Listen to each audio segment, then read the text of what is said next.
Hello and welcome to episode 11 of the Follycast, the Rivers of London podcast. I'm Margaret in Sutton and joining me today are Richard in Fulham, Dan in Worcester, and Jenny in Bath. This episode, we bring to a close our trilogy of podcasts looking at the three Rivers of London novellas by Ben Aaronovitch. So far, we are right up to date with What Abigail Did Last Summer, which is at time of recording only came out a few weeks ago. We'll be going into spoiler territory in our discussion, so if you haven't read the book yet, it might be wise to save this podcast for later on. in keeping with the shorter format of the novellas, these episodes have been clocking in shorter than our usual 40 minutes. So without further ado, let's do a quick recap before we dive into our review. Like the other two novellas, What Abigail Did That Summer takes place earlier in the River timeline. In this case, it runs parallel with Foxglove Summer, which we reviewed in episode 5.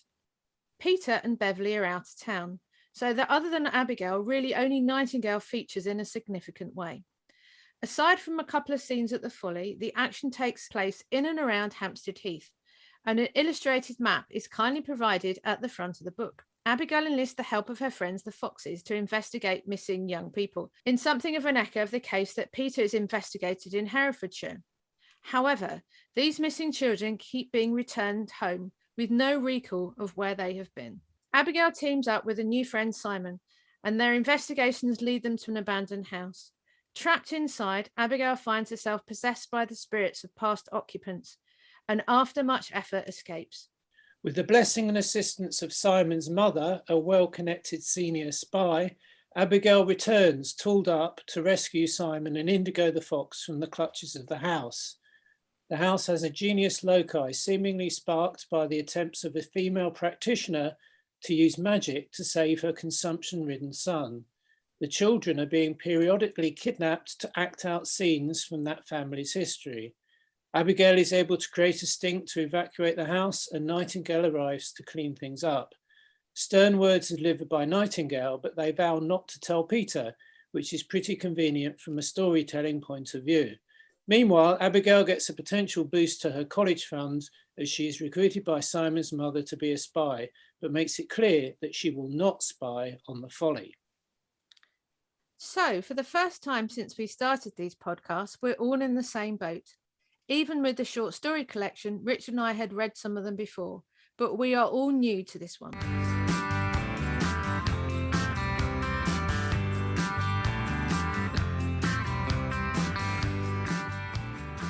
So let's dive in with overall impressions before we talk in more detail about aspects of the book. I thought this was terrific, actually. I felt that we really got a genuine insight into Abigail, her life, her background, her class. There was all sorts of things going on that were revealing, and the relationship with the Foxes that again had been hinted at, but we didn't really get to grips with. So yeah, I think lots to talk about and admire, I think. I started off by wondering who this was pitched at, actually. So it seemed to be a much younger audience than I think the general Rivers of London audience. That kind of sat with me as I was reading it, partly because of the language that Abigail and her friends were using. There were things about it I absolutely loved. Hampstead, Abigail, the Foxes, but I struggled a little bit with what was going on in the house until I gave up worrying about it and just went with the flow. I think there were slight issues with the plot, but the characters were wonderful, the location was wonderful. Some of our old familiar colleagues were back again, the Fleet Goddess this time, and obviously Nightingale. I really love the language, actually. I got used to it. I love the kind of allusions to the past of the house and the Pied Piper. And yeah, there was a lot going on, most of which I really loved, but I just got a little bit muddled in the middle. Yeah, the middle was the key to me because I didn't recover from the middle. I enjoyed the first half. When it became apparent it was a sentient house story, it was fine, it was okay. But it seems to be a trope that every fantasy series, whether it's Buffy, Doctor Who, The X-Files, has to have at some point a story about a sentient house where the characters end up acting out other people's experiences, occupied by ghosts, whatever, and they always seem to involve a dumbwaiter for some reason. So to me, I was slightly disappointed when it became apparent that's what sort of a story it was going to be. So, you know, I carried on and enjoyed it, but there was a slight feeling of, oh, okay, so that's where these teenagers, we should say, have been abducted to. So yeah, probably my least favourite of the three novellas. I mean, Margaret, what was your initial take? I've read it twice. I know. But I got it on the day that it came out, and I just had to read it because I'm like that. I kind of agree with all of you in different ways. I loved finding out so much more about Abigail. There were some brilliant funny bits in there about how she reacted, the kindness that she has to the foxes, her relationship with Simon's mother, Nightingale. I loved all of that. So that got me up to about 3/4 of the way through the book. I have previous that I don't like people going back in time, being other people in history. When we talked about this previously in other podcasts, when Peter ended up in Roman times or seeing Mr. Punch and stuff like that. And it was a fair chunk of the last part of the book. Second time around, I didn't mind it as much, the bit in the house. And I also knew what the payoff was at the end in terms of Nightingale and Simon's mother and moving Abigail on as a character. So I enjoyed it a lot more the second time around. So I really liked it. And I loved that it was about Abigail. And to your point, I personally think that it wasn't written for young people, but I think it was him trying to get in the head of what a teenager would write about, and whether that's successful or not, that's something perhaps we can talk about later. I agree. I don't think it's a YA book either. No. I saw it. I know there were little bits. Again, I agree with you about the house that were a little bit annoying, but I think my overall take from it was that it was more. I saw it more of an exploration of Abigail, so that we found out more about her. And also, I thought the very short chapters, to me, was almost, there's this young woman here that's really in a hurry to get on with her life. She's trying to pack in so much because of, I think partly because of the background of her father. We hear more about how he had a very difficult time when he was born as a child. Her mother's obviously had a really traumatic time looking after this, as we now know, this terminally ill brother. So both parents, you know, they're dealing with a lot with their background, with their current situation. And while Abigail, I don't feel as being sort of cruelly neglected, because we get the bit about her staying in with her dad to eat this meal that is a bit boring because it's the only thing he can cook. So it seems to me that we see that she's being very much having to grow up and be the adult, and she's juggling all these things. And I thought the short chapters were almost like her just rushing to get through to the next bit, partly because of this terminally ill brother, that she feels you can't waste any time. But also she knows from her background and her class that she's got to be really good at everything. So I think the fact that she's annoys her teachers, it's almost as if, you know, I haven't got time for their nonsense. If they're not interesting me, I need to be getting on. I need to learn Latin. I need to do all this. And so she's got a much older head on her shoulders.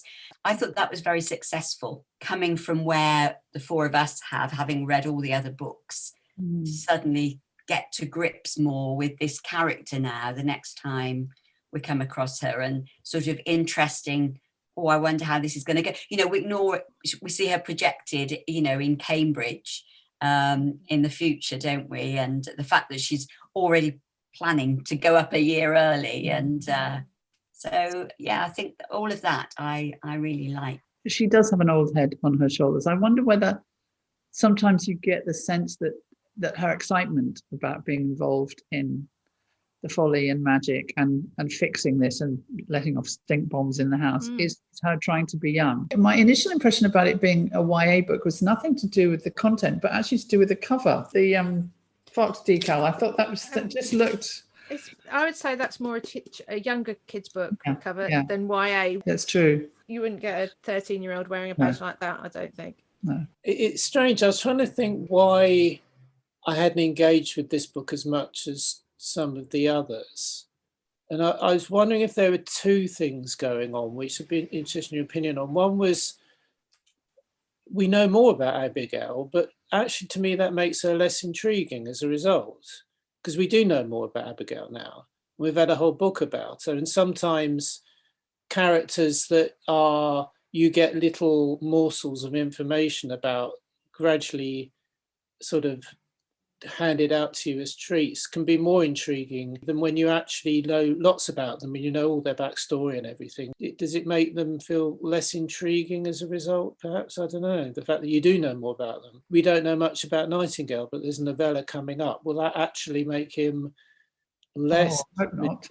Well, do you know what I mean? Do you want to know more about Nightingale? Yeah. There's a danger of knowing more about someone, is that the mystique, I'm not saying Abigail's got a mystique, but from when she popped up you can see, listening back to our podcast, we start to go, oh, Abigail's here, and Abigail's an interesting character. We're quite intrigued with her from the minute she pops up. But I think though that they've dropped in enough for us to not know everything that's going on, because she's the only one that really talks to the foxes.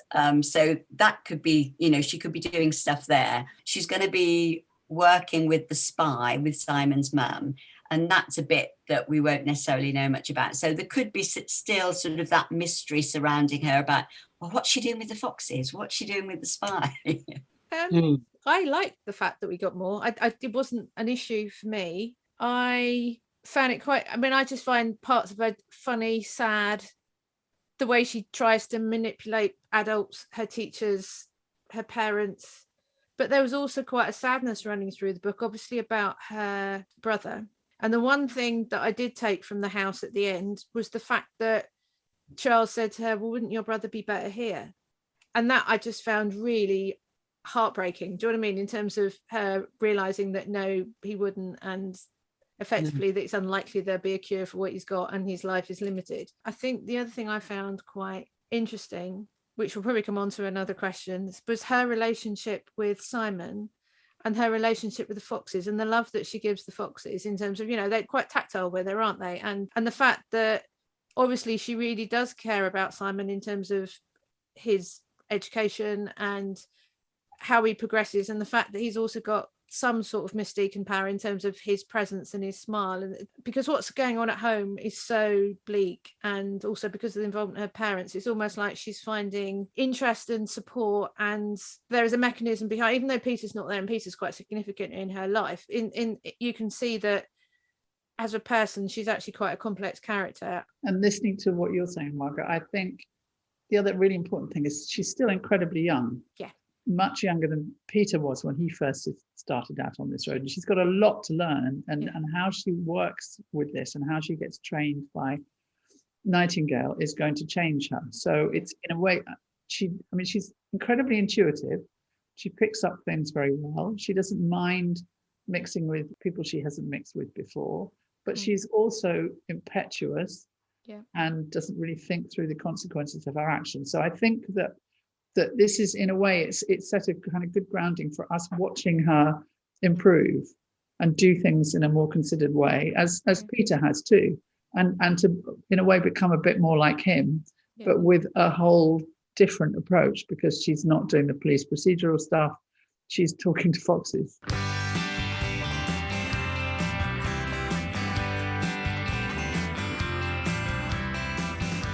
We know that Ben Aaronovitch said he approached writing this novella with a certain sense of trepidation, as in, could he write through the eyes of a teenage girl? Do we think he pulled it off, and are any of us really qualified to tell whether he did or not, given none of us fit that bill either? I think not entirely. It's a difficult thing to do, but there's no alternative. Or you write it completely third person, but you need to have somebody writing this who's familiar with magic for it not to be odd for somebody to be talking to foxes. I can hear the feds. Can you hear the feds coming for you? Someone's got the feds coming for them. Because it was Abigail and she was writing, and it's been written from her point of view and her language. That's why we had the post-Martin notes at the bottom. My view on footnotes. I'm not going to go there again. And again, why certain words weren't footnoted that I didn't recognise, and some words I did recognise were footnoted. I suspect that's as much for the comedic effect of whether you think of something funny for Post Martin to say. I also thought you could definitely see aspects of Ben Aaronovitch / Peter in her descriptions of the history of the Hampstead Heath, the history of houses and architecture. And I wouldn't have thought, even if she knew all of that, you wouldn't have got that in that detail from a 13-year-old. So there were bits when she said, I quickly looked this up on Google and I discovered that Hampstead Heath with these set up in this area and it's done like this and stuff like that. And the level of detail was a little bit too much, but you needed that for you as a reader. But whether Abigail would have known that to that extent or would have said it about... would have selected those to be the facts that she told us. Yes, that's fine. Yeah. I thought he slightly used the fact that Abigail and Peter come from the same area and got similar sort of backgrounds. So I thought that he could almost get away with it a bit in the sort of the type of language that was used and the shortcuts in language. But whether that was stretching it a bit much, I don't know, difficult. I mean, it's about striking a balance. In a way, if he goes too far trying to sound like a 13-year-old teenage girl, then he's on a hiding to nothing. I don't know, Jenny may have a view on this as a writer, but I always think inevitably anyone in a book sounds probably more intelligent than they actually are, because they're busy describing and setting scenes and using... There's a lovely particular paragraph I really liked. It's the middle of the night and I'm awake because I had a dream, but I can't remember what it was about. I lie in my bed and imagine I have slit pupils like a fox and can see in the dark. Close by I can hear a big diesel locomotive revving up. And he goes on. It's incredibly poetic and it makes you think, well, you should be a writer. That's what you should be. You know what I mean? And that's, I guess, the problem with any internal monologue is if they're well written, you think, you should be a writer. Yeah, and I think there's probably just too much inside her head rather than in conversation. So there's actually not very much dialogue here. It is mostly her recall of what's just happened or where she is or where she finds herself. Do you not think it's to do with audience that because this is a Rivers of London novella and a lot of people have read them all, and they want to read this, that it's almost like he's writing Abigail in the style of what the audience would want? They'd want all that detail. They'd want all that poetic writing. They'd want all that stuff about Hampstead Heath. They'd want to know about Charles Darwin and all of that, which she does in quite a lot of detail as well. But it's almost like that's what the audience wants. So that's what Abigail has to do, because we as readers and loyal readers that have read 9, 10, 11 other books would want it. That's why he's used, I agree with what Jenny was saying about, the thought process of what's in her head sounds quite adult. And that's where he's tried harder with the dialogue when she's speaking to Simon and so on. And in the police station, she's coming across more like perhaps as a 13-year-old would then. Yes. Whether that's a sort of method that he's employed to get that balance of, is a 13-year-old speaking, but we want to also get in all this background and sophistication into it as well. I think that's quite interesting in terms of the plot, because I quite liked the starting at the police station and then going back to it about 3/4 of the way through. I wondered how you felt that worked in terms of the start of the story rather than her just meeting Natalie. And how do you think the whole sort of plot line of the book worked in terms of... I thought that worked, actually. I mean, it doesn't always, but I did think that worked. Because it's nicked from The West Wing, isn't it? Yeah. I remember reading an interview with Sorkin saying that sometimes if a story wasn't singing, he would take a random scene from the middle and put it at the start and make you panic and think, what's happened? I'm coming halfway through this. And then it would say 12 hours earlier and you cut back part itself. I quite like that. And in fact, that's what I'm doing with mine at the moment. Oh, there you go. In the end, putting it at the beginning. Yeah. Because I think, especially if you've got an interesting and new cast of characters, having a way to introduce them early so you don't have to keep discovering people as you go along or language as you go along. So immediately we get Feds and we get Susan's mum, who's a strange character, and it makes you think about her a bit more as the book goes along. And when you meet Simon, it makes more sense because you've met Simon's mum. If we compare this to The October Man, where I thought the start was quite flat I was straight in there and just thinking, well, what's going on and what's happening and why is she calling this woman? And I thought that was a really good way to start. It gave Abigail more control, because otherwise you have to have somebody reaching out to her saying, this is going on the Heath, and this is what we need you to do. This is her immediately confronting authority and staking a claim to the story, really. And also putting the policewoman on the back foot by saying, this is my appropriate adult, knowing that the policewoman's going to think, well, how can I raise this fact that this woman looking at the two of you cannot possibly be your appropriate adult? And, you know, Abigail's almost challenging it. Come on then, say something. And so I thought that was quite good right from the get-go. If someone picked it up, not having read any of the other books, do you think it would work? There was shaking of heads on a podcast. I think there's too much that's familiar to us, like the river goddess and the whole concept of I agree. Locus and all that kind of stuff. Because I felt the other two novellas could have worked on their own as an hors d'oeuvre or whatever, or a side dish to the main thing and drag you in. This one, I felt you probably did need to know what's going on. Yeah, I think that's true. There's no explanation of who Peter is, what Beverly is doing, whereas there has been in other novels. Yeah, I mean, it's not criticism. We have read 11 books by the same author in the same year, which I never thought I'd do. And it'll get a bit irritating if every book had to start. This is lockdown life. I mean, I'm not saying it hasn't been enjoyable, but it's not something I would have envisaged on New Year's Day, January 2020, that you've got 11 books by the same author, 12 soon.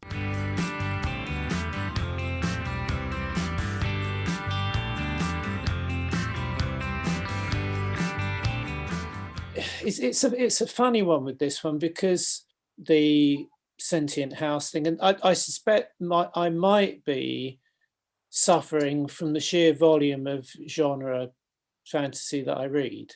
To me, that, you know, the minute it cropped up as like, oh, it's that, you know, tick that box. It's like, you know, the parallel universe episode where people meet their evil selves. There's certain things you tick off when you're an ongoing series as potential plot lines that you're going to have, and being trapped in the sentient spooky house is one of them, and you know, it's well done. But to me, that element of it would have been better as a short story, personally. Take your points about this being mainly about the characterization, but the other issue I have with these novellas is not a major issue, but it is that they are all set backwards in the timeline. They are slotted into a particular part of the continuity.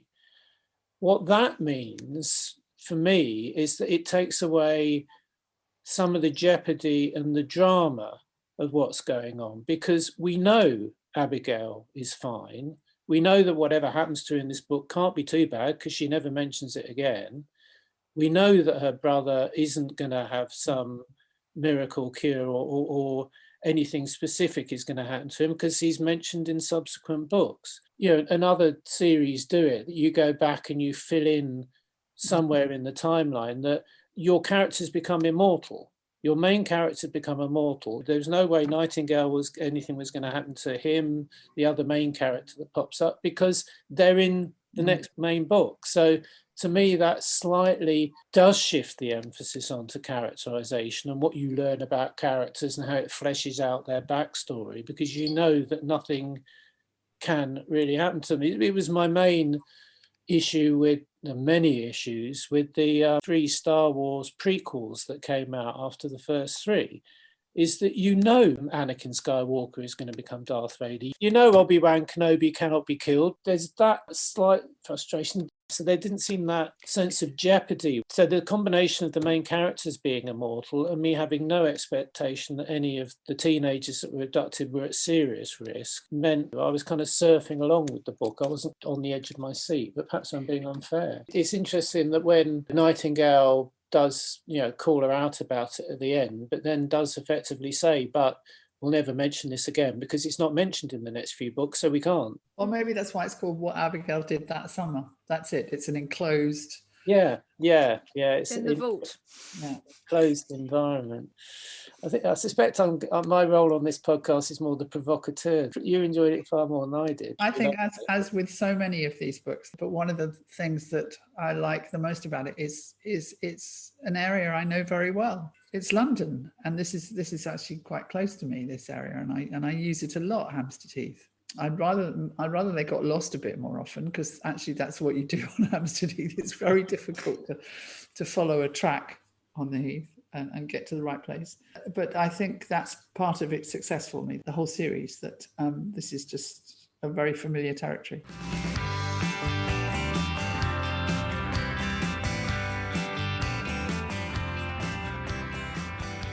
We don't meet a massive range of new characters. I guess the key ones are Simon's mum, and obviously the various foxes we get to meet. I know Margaret wants to talk specifically about the foxes, but in terms of the character of Simon, how well did he work for you? He worked very well for me, and it's an interesting addition.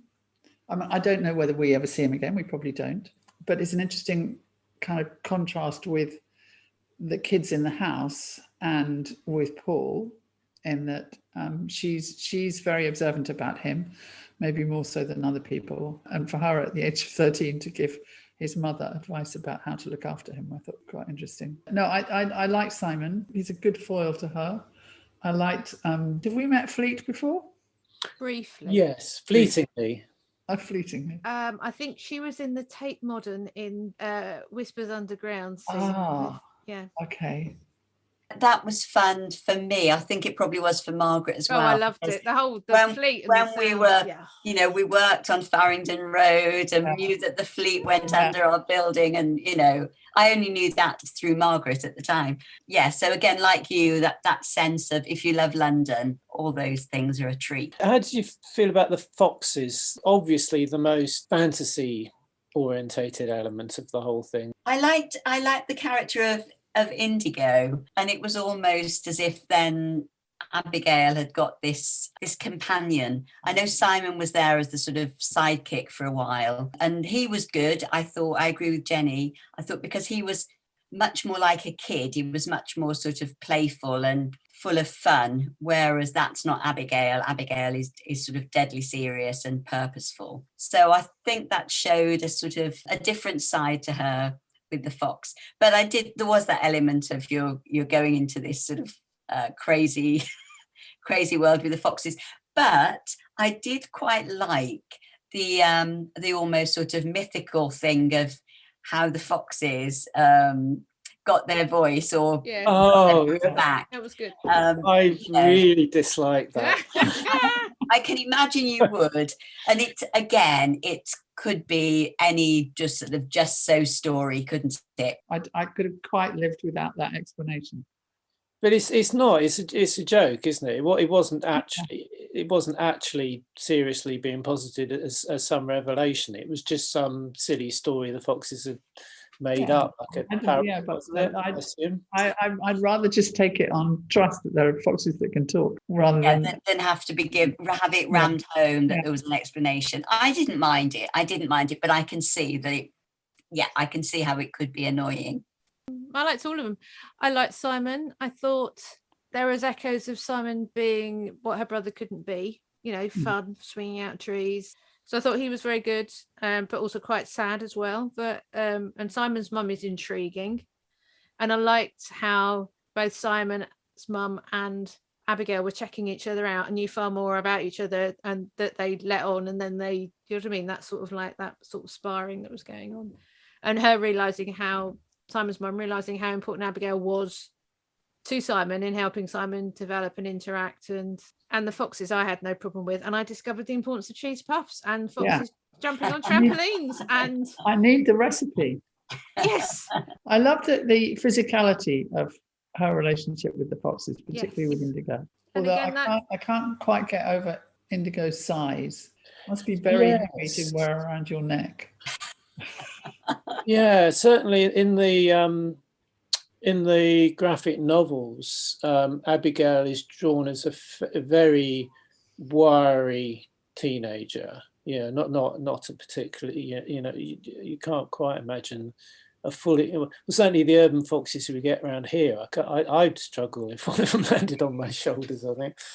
Perhaps there's something magical about them that means they're not as heavy as normal foxes. That'll have to be explained in the next book then.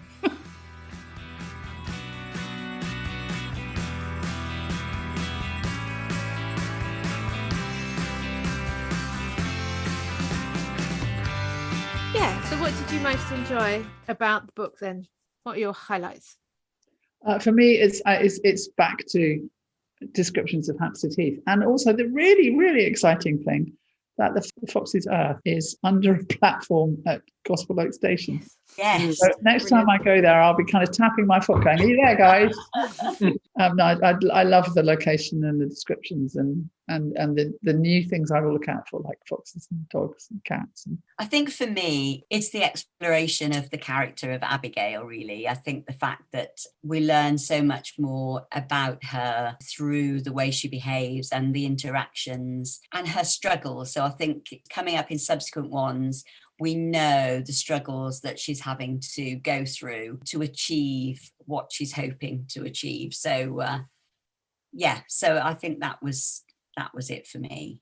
There's one very specific thing and one broad thing. I mean, the broader thing was actually, I read a review someone posted online earlier in the week that made me think, just after I'd finished reading it, which was talking about one possible similarity between Leslie and Abigail, in that perhaps the smoking gun with Abigail is not that she's going to be working with Simon's redacted name mother as a spy, because she says she won't betray the Folly or whatever, but is there a hint in the book that she would embrace a magical solution to healing her brother? And if that offered itself, would she be willing to dance with the devil in the way that Leslie did? If that offered itself as an opportunity, would she think straight? Which I thought was a really interesting comment. And it's never explicitly said in the book, is it? But there is this wistfulness about the whole situation. And I guess that is why that particular situation that triggered the house becoming sentient or whatever it is, which is that there was a sickly boy in that bed that they tried to heal with magic and it didn't work. So there is this. He couldn't do that. Just run those storylines only for women. No, exactly. I don't think they are. But I thought it was an interesting comment that it could be something. She may make a different choice, but it could be something that presents itself. But you're right. I don't think he would repeat that for the reasons you say. Because it would imply that the female characters are almost less trustworthy or will be distracted, but also it's just repeating itself. But it was an interesting mirror. Magic can do anything apart from the one thing you really want it to. But from the one extreme to the other thing I really liked, which got something of a Proustian rush for me, was the description of the model aeroplane. Because the description of it is absolutely perfect in terms of how it works. This propeller on a rubber band that you would be holding back to make it fly, that would almost be, if you turned it too tight, would actually collapse the balsa wood plane if it went too far. I love the description of it. The rain is hammering against the windows as Papa shows me how to turn the propeller to wind up the elastic band. That's very 1970s childhood thing, which I'm pretty sure is obviously Ben Aaronovitch having a similar childhood to mine. But. Well, for me, I think it's Hampstead. There's a little bit of a river. And I think Ben Aaronovitch was giving readers a really good treat about having a whole book about Abigail and finding out more about her. There is a realization at the end of the book that her brother is going to die in her conversation with Charles at the very end of the book. But it's also about her developing as a character and almost like that sort of sense of no longer being a child, perhaps. I don't know, but I found it quite interesting. Sentient House aside, I really was pleased to have an in-depth novella about Abigail. So I would give it a thumbs up. We don't normally do ratings, but how many cheese puffs out of 5 would you give the book? I'd say about 4 and a bit. Yeah, Yeah. me too. It was my favourite of the novellas. Oh yeah. Oh, okay, that's good. I think my favourite probably was The Furthest Station of the 3. I'd give it a 4, which is that's without knowing how delicious cheese puffs actually are. Although I hope to remedy that at some point. I think it's probably my favourite novella. So I'm the outlier. You're the outlier, Richard. Good to be an Definitely outlier though. outlier. If we all agreed all the time, then it wouldn't necessarily. So how many cheese puffs, Richard? I'd say -1 cheese puff for Sentient House. -1 cheese puff for humans swapping voices in exchange for tails with dogs or whatever it was. So three cheese puffs. 3.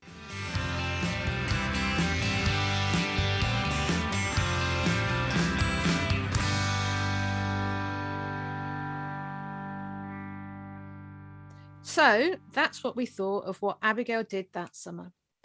We'll be back in late June 2021 when we'll come right up to date with the main novel series and review False Value. What will Peter do now he's suspended from the Met and the Folly? Just how normal will maternity be for a river goddess? And have we seen the last of Leslie? We look forward to finding out in our next episode. Meanwhile, if you've enjoyed the podcast, please send us feedback by email at follypodcast@gmail.com or leave a comment on our website, thefollycast.com. And the Follycast theme you've been hearing is London is Inspired by Cutwater. Links to their site are in the show notes. Thank you for listening.